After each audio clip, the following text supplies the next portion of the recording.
પ્રગતિશીલ ખેડૂતની વાડીએ જેને રાજમાનું વાવેતર કરેલું છે.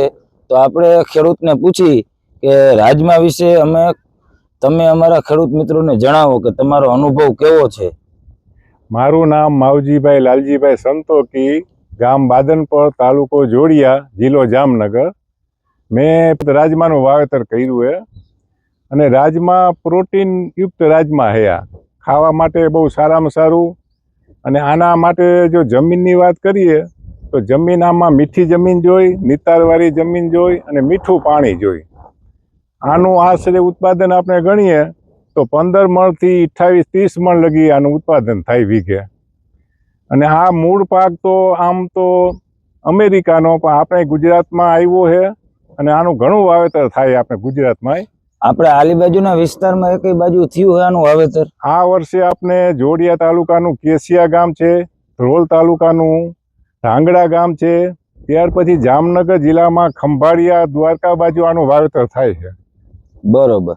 તો તમે ખેડૂત પાસેથી માહિતી લઈને પછી વાવ્યું કે આ વર્ષે તમે પહેલી વાર વાવ્યું ત્યારે ક્યાંય પૂછ્યું તું? મેં પહેલી વખત વાવ્યું એટલે ધાંગડા ભાઈએ વાવેલું હતું, એના પાસેથી માર્ગદર્શન લઈ અને મેં આ ખતરો કર્યો છે.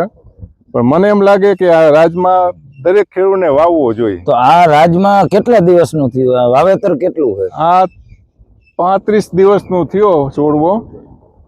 35 દિવસનું થયું હોય હજી. આ 90 થી 100 દિવસમાં પાકી જાય રાજમા. બરોબર, 90 થી 100 દિવસ સમયગાળો લાગે. 35 દિવસનું ખેડૂત મિત્રો જોવો તમે, રાજમાનો છોડવો જોવો, એમાં ફ્લાવરિંગ ચાલુ થઈ ગયું છે. હવે સિંગુય આવી ગઈ માલિકોર, અને સિંગુય ક્યાંક ક્યાંક દેખાય છે.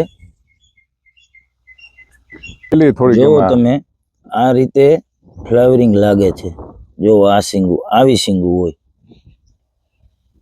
આપણે રાજમા ચાવલ કહેતા હોય ઈ રાજમા લાલ કલરના.